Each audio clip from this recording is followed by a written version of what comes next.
רחוב אלו, 13 אבניו. אבל 13 אבניו זה אברהם יצחק יעקב. מה זה עניין? 13 אותיות, גם כן שרה, רבקה, רחל ולאה. כן? אחד. 2. זה גם כן רחוב אלו. אלו בגימטריה 67. אבל מה זה מסקנה? אנשים מלא משיח, לא משיח, צריך לדעת. ישראל צריך להיות יש עם קהל. לא ישמעאל, י' ש' מ' ע' א' למד, יש עם קהל. מה זה יש עם קהל? ישראל. ישראל בגימטריה 541, משה, דוד, יעקב. זאת אומרת, ישמעאל לא, יש עם קהל זה ישראל. מי זה?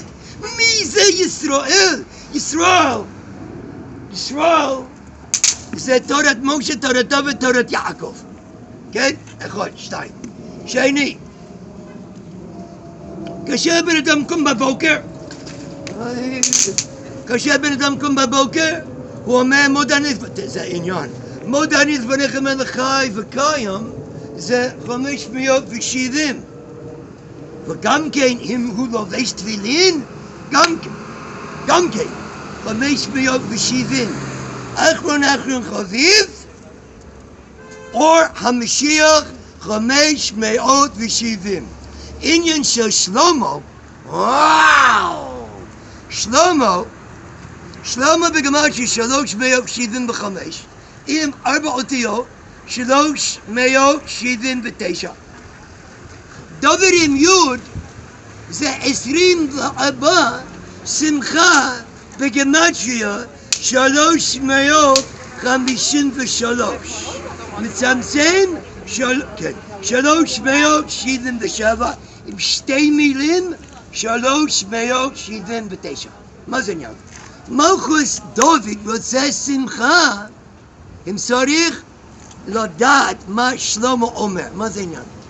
אוי! תקרא בגימטריה, זה גם כן הוא המשיח. שלמה בגימטריה 375 עם 4 אותיות 379. זאת אומרת מלכות דוד, אם אתה רוצה שמחת במלכות דוד, צריך לדבר, להבין שלמה. ואחרי זה יודע מה לעשות עם מ"ה. שמ"ה, אדם, גם כן, the President of the United States, number 45.